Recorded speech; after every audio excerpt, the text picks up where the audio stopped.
નમસ્કાર વિદ્યાર્થી મિત્રો, અમારી યુટ્યુબ ચેનલ જીટીયુ ટેકમાં આપનું સ્વાગત છે। આજે આપણે ફિઝિક્સ સબ્જેક્ટમાં ઇલેક્ટ્રિક ચાર્જ એન્ડ ફિલ્ડ એના વિશે જોશું। તો આમાં ફર્સ્ટ ઓફ ઓલ અલગ અલગ ઇલેક્ટ્રિક કરંટ છે એના સિમ્બોલ્સ જોશો, જેથી તમને ખ્યાલ આવે કે એનો સિમ્બોલ્સ અને એનો ઉપયોગ શું થતો હોય છે। તો પહેલાં એના કમ્પોનન્ટ વિશે વાત કરીએ કે ઇલેક્ટ્રિક સેલ, બધાને ખબર છે ઇલેક્ટ્રિક સેલ છે એ નાનો એવો આવતો હોય છે। તો એનો સિમ્બોલ કેવો હોય છે? સિમ્પલ, એક નાનો છેડો અને એક મોટો છેડો હોય છે, એનો એક સિમ્બોલ છે। અને એનો શેના માટે યુઝ કરીએ છીએ? તો gives electric energy to circuit, સર્કિટને ઇલેક્ટ્રિકલ પાવર એટલે કે એનર્જી આપવા માટે એનો ઉપયોગ થતો હોય છે। બીજું છે બેટરી। બેટરી છે એ શું છે? કોમ્બિનેશન ઓફ ઇલેક્ટ્રિકલ સેલ, આવા અલગ અલગ ઇલેક્ટ્રિકલ સેલનું કોમ્બિનેશન કરો એટલે બેટરી બને। તો એનો સિમ્બોલ આવો કંઈક છે, પ્લસ અને માઇનસ, જ્યાં પ્લસ હોય ત્યાં મોટો લીટો આવે, માઇનસ હોય ત્યાં નાનો લીટો આવે, ખાસ યાદ રાખજો। અને અંદર બીજા નાના મોટા બતાવેલા છે। તો આ રીતના બેટરીનો સિમ્બોલ છે। અને બીજો આવો એક પણ સિમ્બોલ છે, પ્લસ માઇનસ ને વચ્ચે આડો ક્રોસ લાઇન એરો આવતો હોય છે। તો બેટરી શેના માટે યુઝ થતી હોય છે? તો એ પણ સર્કિટમાં power supply, electric current pass કરવા માટે। બીજું variable battery whose voltage can be change, variable પ્રકારની બેટરી હોય, વોલ્ટેજને ચેન્જ કરવા માટે પણ ઉપયોગમાં આવતી હોય છે, એટલે ખાસ આ પણ યાદ રાખજો। નેક્સ્ટ જોઈએ રેઝિસ્ટન્સ। રેઝિસ્ટન્સનો સિમ્બોલ કંઈક આવો છે, ખાસ સિમ્બોલ પણ યાદ રાખવાના છે। અને એ શેના માટે યુઝ થાય છે? તો provide resistance to path of circuit, એટલે કે સર્કિટમાં પાથ છે એને રેઝિસ્ટ કરશે, અટકાવશે, કરંટને ફ્લો થતો અટકાવે, એના માટે આનો ઉપયોગ થાય છે। તો વેરિયેબલ રેઝિસ્ટન્સ પણ ઉપયોગમાં આવતું હોય છે, જે વધઘટ પ્લસ માઇનસ થતું હોય। એનો યુનિટ છે ઓહમ, ખાસ યાદ રાખજો, રેઝિસ્ટન્સનો યુનિટ છે ઓહમ, જેને આના વડે દર્શાવાય। રેડી? એનો સિમ્બોલ્સ ખાસ યાદ રાખજો। રેડી? તો નેક્સ્ટ આગળ જોઈએ અલગ અલગ ટાઈપ્સ। બીજું છે એ મીટર। તો એ મીટરનો સિમ્બોલ સિમ્પલ, સર્કલની અંદર એ પ્લસ અને માઇનસની નિશાની। અને એ મીટર શેના માટે યુઝ થાય છે? ઇલેક્ટ્રિક કરંટ છે એને મેઝર કરવા માટે, કરંટને મેઝર કરવા માટે એ મીટર વપરાય, જેનો યુનિટ એમ્પિયર છે। કરંટનો યુનિટ પણ એમ્પિયર, એ મીટર જે મેઝર કરે છે એ કરંટ મેઝર કરે છે, એનો યુનિટ છે ampere. Next voltmeter, simple, એમાં જેનો આન્સર છે વોલ્ટ મીટર છે એ વોલ્ટેજ માપવા માટે યુઝ થાય છે। તો એનો સિમ્બોલ આવો કંઈક છે, અંદર વી હોય છે। Device to measure electrical potential difference. Ready? ખાસ વોલ્ટેજ મેઝર કરે છે, પણ એનું ડિટેલમાં નામ છે પોટેન્શિયલ ડિફરન્સ મેઝર કરે। રેડી? ડિટેલમાં ચેપ્ટર તમે સ્ટડી કર્યું હોય તો તમને ખ્યાલ હોય છે કે પોટેન્શિયલ ડિફરન્સ શું છે, એ આગળ આપણે જોશું। જેનો યુનિટ પણ વોલ્ટ છે, વોલ્ટેજનો વોલ્ટ મીટર છે એ વોલ્ટેજ મેઝર કરે, એટલે કે પોટેન્શિયલ ડિફરન્સ મેઝર કરે, જેનો યુનિટ છે વોલ્ટ। આગળ જોઈએ ગેલ્વાનોમીટર। ગેલ્વાનોમીટરનો સિમ્બોલ આવો કંઈક છે, તમે જુઓ। અને device to detect the presence of electric current, એ શું કરશે ગેલ્વાનોમીટર? કે ઇલેક્ટ્રિક કરંટ પ્રેઝન્સ છે કે નહીં ડિટેક્ટ કરીને તમને આપશે। તો આ અલગ અલગ ઇલેક્ટ્રિક કરંટ માટેના ટર્મ્સ અને સિમ્બોલ આપેલા છે, ખાસ ધ્યાનમાં રાખવાના છે, આમાંથી તમને પૂછાઈ શકે MCQ। આગળ જોઈએ ઓહમનો લો, ઓહમ્સ લો, એટલે કે ઓહમનો નિયમ શું કહે છે? It is the relation between electric current and voltage, electric current અને વોલ્ટેજ વચ્ચેનો રિલેશન બતાવે એ ઓહમનો નિયમ છે। ઓહમનો નિયમ છે is directly proportional to current, voltage, ખાસ યાદ રાખજો, voltage V directly proportional to current, એકબીજાના સમપ્રમાણમાં હોય છે વોલ્ટેજ અને કરંટ।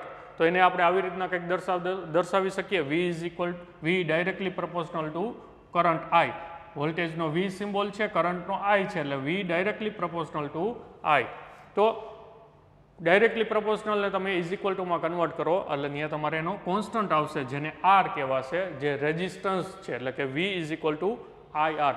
ખાસ યાદ રાખજો, ઓહમનો નિયમ છે એ ઓહમના નિયમમાં voltage is directly proportional to current when temperature is constant, જ્યારે ટેમ્પરેચરને અચળ ધારવામાં આવે ત્યારે જ ઓહમનો નિયમ લાગુ પડશે, બાકી બધી જગ્યાએ લાગુ નહીં પડે। એટલે ખાસ ઓહમના નિયમમાં આ ધ્યાનમાં રાખવાનું છે। બીજું તમે આ પણ કહી શકો કે આરને આપણે સબ્જેક્ટ બનાવો તો V divided by I is equal to R, એટલે કે વી અને આઈ એ બેનો ગુણોત્તર લેશો, એ કોન્સ્ટન્ટ મળશે, એ કેટલો હોય? રેઝિસ્ટન્સ આર જેટલો હોય છે। તો ખાસ આ યાદ રાખવાનું છે. અને રેઝિસ્ટન્સ આર જે મળે છે એનો યુનિટ છે ઓહમ, જેને સિમ્બોલ દર્શાવવામાં આવે છે આ. રેડી? તો ખાસ આ ઓહમના નિયમ વિશે ધ્યાનમાં રાખવાનું છે. Resistance R is equal to voltage divided by electric current V by I થાય. નેક્સ્ટ આપણે જોઈએ ઇલેક્ટ્રિક ચાર્જ વિશે જોઈએ કે ઇલેક્ટ્રિક ચાર્જ શું છે. પછી ઇલેક્ટ્રિક કરંટ આવે. તો વોટ ઇઝ ઇલેક્ટ્રિક ચાર્જ? તો ઇલેક્ટ્રિક ચાર્જ છે જનરલી બે પ્રકારના છે, એક પોઝિટિવ ચાર્જ અને એક નેગેટિવ ચાર્જ. પોઝિટિવ ચાર્જની વેલ્યુ કેટલી હોય ખાસ યાદ રાખજો, 1.6 × 10⁻⁻19 C ફોર કુલમ એનો યુનિટ છે. એટલે કે પોઝિટિવનો વેલ્યુ કેટલી થશે પોઝિટિવ ચાર્જની 1.6 × 10⁻⁻19, જ્યારે નેગેટિવ ચાર્જ છે એની વેલ્યુ 1.6 × 10⁻⁻19 કોલમ જેટલી જ, પણ કેવી? માઇનસમાં. અહીંયા જો માઇનસની નિશાની છે. રેડી? એટલે પોઝિટિવમાં પોઝિટિવ આવશે અને નેગેટિવમાં નેગેટિવની નિશાની આવશે. ખાસ આ યાદ રાખવાનું છે. Properties of electric charge. Electric ચાર્જની પ્રોપર્ટી શું આવશે? તો first, opposite charge attract to each other. એટલે કે ઓપોઝિટ ચાર્જ હોય, પોઝિટિવ અને નેગેટિવ બે એકબીજા સાથે હશે તો બે એકબીજાને એટ્રેક્ટ કરશે. અને જો સિમિલર હશે, સિમિલર એટલે કે પોઝિટિવ પોઝિટિવ અથવા નેગેટિવ અને નેગેટિવ બંને એકબીજાની સાથે હશે તો બંનેને રિપેલ કરશે એકબીજાને, એટલે કે દૂર જશે. તો જો અહીંયા એક ફિગર બતાવેલી છે, સેમ ચાર્જ હોય પોઝિટિવ પોઝિટિવ તો એકબીજાની દૂર જશે, સેમ ચાર્જ નેગેટિવ નેગેટિવ હોય તો એકબીજાની દૂર જશે. પણ પોઝિટિવ અને નેગેટિવ બે ચાર્જ નજીક આવશે તો બે એકબીજાને એટ્રેક્ટ કરશે. એટલે ખાસ યાદ રાખજો, same SI unit of electric charge coulomb કહેવાશે અને એનો સિમ્બોલ છે સી. તો આ ઇલેક્ટ્રિક ચાર્જ વિશે આપણે જોયું. નેક્સ્ટ આગળ આપણે જોઈએ ઇલેક્ટ્રિક ચાર્જમાં જ એટોમ વિશે વાત કરીએ. તો atom is a fundamental unit of matter made up proton, neutron and electron. Atom છે પ્રોટોન, ન્યુટ્રોન અને ઇલેક્ટ્રોન આ ત્રણથી બનતું હોય છે. પ્રોટોન હોય છે એ હંમેશા પોઝિટિવ ચાર્જ હોય છે, ન્યુટ્રોન હોય છે એ નેગેટિવ ચાર્જ હોય છે, અને પ્રોટોન હંમેશા પોઝિટિવ ચાર્જ હોય છે, ઇલેક્ટ્રોન નેગેટિવ હોય છે, જ્યારે ન્યુટ્રોન છે એને એક પણ પ્રકારનો ચાર્જ હોતો નથી. ખાસ યાદ રાખવાનું છે આ. Proton positive, electron negative. આપણને બધાને ખબર છે ઇલેક્ટ્રોન હંમેશા નેગેટિવ હોય. તોય પણ ભૂલાઈ જાય તો કેવી રીતે યાદ રાખવું? તો પ્રોટોનનો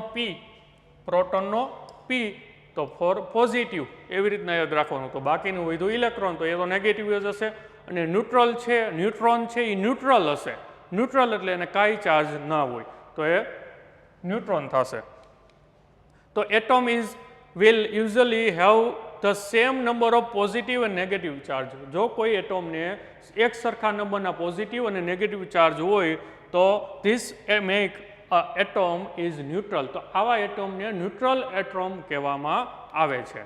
તો જો અહીંયા તમને એક બતાવેલું છે ન્યુક્લિયસ, જેની અંદર પ્રોટોન અને ન્યુટ્રોન છે અને ઇલેક્ટ્રોન છે ફરતે આપેલા છે. ડેફિનેશન આપેલી છે ખાસ જો. ઇલેક્ટ્રિક ફિલ્ડ તો કોને કહેવાશે? Electric field the region around the charge particle is called electric field. એટલે કે જે પાર્ટિકલ છે એની આજુબાજુનું જે રિજિયન છે એને એનું ઇલેક્ટ્રિક ફિલ્ડ કહેવામાં આવશે. જેની આજુબાજુનો વિસ્તાર, કોઈ પણ ચાર્જ પાર્ટિકલ છે એની આસપાસનો વિસ્તાર હોય એને એનું ફિલ્ડ કહેવાશે. જેમ કે આ એક પાર્ટિકલ છે પોઝિટિવ અને નેગેટિવ, એની આજુબાજુનો જે વિસ્તાર છે એમાં લાઇનિંગથી બતાવેલું છે એને એનું ફિલ્ડ કહેવાશે, જેને ઇલેક્ટ્રિક ફિલ્ડ કહેવાશે. Described as a electric force પર યુનિટ ચાર્જ. ઇલેક્ટ્રિક ફિલ્ડ છે એને કેવી રીતના ડિસ્ક્રાઇબ કરી શકો? તો પર યુનિટ ચાર્જ ઉપર જે ફોર્સ લાગે છે એને કહેવાય ઇલેક્ટ્રિક ફિલ્ડ. આગળ જોઈએ electric field line. Electric field line એટલે overall intensity of field around the object. ઓબ્જેક્ટની અરાઉન્ડ કેટલી એવી લાઇનો આવેલી છે, એની ઇન્ટેન્સિટી કેટલી છે. જેમ વધારે લાઇન એમ ઇન્ટેન્સિટી વધારે, જેમ ઓછી લાઇન એમ ઇન્ટેન્સિટી ઓછી. તો આ જે ઓવરઓલ કેટલી એની ઇન્ટેન્સિટી લાઇન આવેલી છે એને કહેવાય ઇલેક્ટ્રિક ફિલ્ડ લાઇન. નેક્સ્ટ છે electric flux. Electric flux as the rate of flow of electric field throw the given area. એટલે કે જે એરિયા આપેલો છે એ ગિવન એરિયામાં કેટલો ઇલેક્ટ્રિક રેટ ફ્લો થાય છે, ઇલેક્ટ્રિસિટી જાય છે અથવા આ જે લાઇન છે એ પાસ થાય છે એને કહેવાશે ઇલેક્ટ્રિક ફ્લક્સ. તો એમાં જો અહીં તમને બતાવેલું છે આ કોઈ એરિયા છે એ એરિયાની અંદર જે લાઇનિંગ પાસ થાય છે એ લાઇન ઇલેક્ટ્રિક ફિલ્ડ કેટલી પાસ થાય છે એને કહેવાય એનું ફ્લક્સ. જેમ લાઇન વધારે એમ ફ્લક્સ વધારે અને જેમ લાઇનો ઓછી એમ ફ્લક્સ ઓછું. આ રીતે તમે યાદ રાખી શકો. નેક્સ્ટ જોઈએ કરંટ. કરંટ વિશે વાત કરીએ કે what is current? It is the rate of flow of charge in any electric circuit. કોઈ પણ ઇલેક્ટ્રિક સર્કિટની અંદર જે ફ્લો ઓફ ચાર્જનો ફ્લો થાય છે એને ઇલેક્ટ્રિક કરંટ કહેવામાં આવે. કોઈ પણ ઇલેક્ટ્રિક કરંટ ફ્લો થવાનું કારણ ફ્રી ઇલેક્ટ્રોન છે. ફ્રી ઇલેક્ટ્રોન હોય તો જ કરંટ ફ્લો થઈ શકે. રેડી? એટલે કે ફ્રી ઇલેક્ટ્રોનને લીધે જ કરંટનો ફ્લો થતો હોય છે. યુનિટ, કરંટનો યુનિટ આપણે આગળ વાત કરી એમ એમ્પિયર હોઈ શકે. રેડી? કરંટ છે એનો યુનિટ એમ્પિયર થાય. બીજો યુનિટ છે કુલમ્બ પર સેકન્ડ. એના ડેફિનેશન ઉપરથી rate of flow of charge, 1 સેકન્ડમાં પાસ થતો ચાર્જ એટલે કે કુલમ્બ પર સેકન્ડ, એને I વડે દર્શાવાય. તો I is equal to V by R, જે આપણે આગળ ઇક્વેશન જોયું જેમાં I છે એ કરંટ છે, V ફોર વોલ્ટેજ અને R for resistance.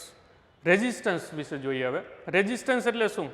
It is the property of conducting material. એક કોઈ મટીરિયલ છે જેની પ્રોપર્ટીઝ છે to oppose the flow of current flowing through the circuit. એટલે કે કોઈ સર્કિટની અંદર જે કરંટ પાસ થાય છે એ પાસ થવાનો ઓપોઝ કરે, અટકાવે, એને રેઝિસ્ટન્સ કહેવાય. રેડી? રેઝિસ્ટનો ગુજરાતી જે થાય અટકાવવું, એટલે કે કરંટને પાસ થતો અટકાવે એને રેઝિસ્ટન્સ કહેવાય, જેનો યુનિટ છે ઓહમ.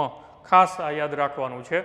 જે R is equal to V by I થાય. આ ઇક્વેશન ઉપરથી ઓહમના નિયમનું ઇક્વેશન છે એના ઉપરથી જ થઈ શકે.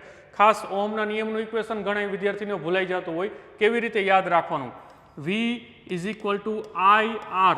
આ ઇક્વેશન યાદ રાખવાનું. આ ઇક્વેશન યાદ રાખવા માટે વીર શબ્દ યાદ રાખવાનો. VIR એટલે કે વીર થાય. પછી આમાંથી જેની રિક્વાયરમેન્ટ છે એને સબ્જેક્ટ બનાવો. અહીંયા આપણે I ની રિક્વાયરમેન્ટ છે તો I ને સબ્જેક્ટ બનાવો તો V બાય R થશે.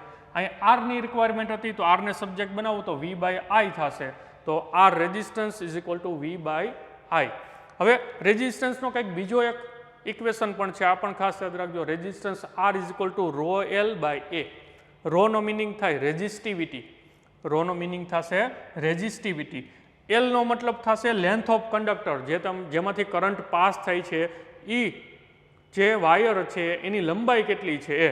અને એ ફોર ક્રોસ સેક્શનલ એરિયા, એટલે કે જે કરંટ છે એનો એરિયા કેટલો છે, એરિયા. એ ત્રણનો મિનિંગ આ થાય. એટલે કે આ resistance is equal to rho L by A. એનો મતલબ છે રેઝિસ્ટન્સ છે આ ત્રણેય ઉપર આધાર રાખે. રેઝિસ્ટિવિટી, કંડક્ટરની લંબાઈ અને એરિયા ઉપર. અને ત્રીજો પોઈન્ટ છે ટેમ્પરેચર. ખાસ યાદ રાખજો, રેઝિસ્ટન્સ છે એ ટેમ્પરેચર ઉપર આધાર રાખશે, રેઝિસ્ટિવિટી, કંડક્ટરના મટીરિયલ અને એની એરિયા ઉપર. આ 4 પોઈન્ટ ઉપર આધાર રાખતું હોય છે. એટલે આમાંથી પણ MCQ તમને પૂછાઈ શકે. નેક્સ્ટ આગળ આપણે જોઈએ પોટેન્શિયલ ડિફરન્સ વિશે વાત કરીએ. Potential and potential difference. તો what is potential difference? The voltage difference between any two given point in electric circuit is known as potential difference. એટલે કે કોઈ ઇલેક્ટ્રિક સર્કિટની અંદર બે પોઈન્ટ વચ્ચેના વોલ્ટેજ ડિફરન્સને પોટેન્શિયલ ડિફરન્સ કહેવાય. અહીંયા એક ઇલેક્ટ્રિક સર્કિટ બતાવેલી છે, એમાં એક પોઈન્ટ P છે અને એક આ પોઈન્ટ Q બતાવેલો છે. એ બે પોઈન્ટ વચ્ચેનો તમે જે મેઝરમેન્ટ લેશો અને જે મળે એ વેલ્યુને કહેવાય પોટેન્શિયલ ડિફરન્સ, જે હંમેશા વોલ્ટમાં જ આવતી હોય, જે એનો યુનિટ V છે, વોલ્ટ. આવું કંઈક વોલ્ટ મીટર હોય એની મદદથી આપણે એને મેઝર કરી શકીએ. આગળ જોઈએ આના રિલેટેડ પ્રેક્ટિસ MCQ.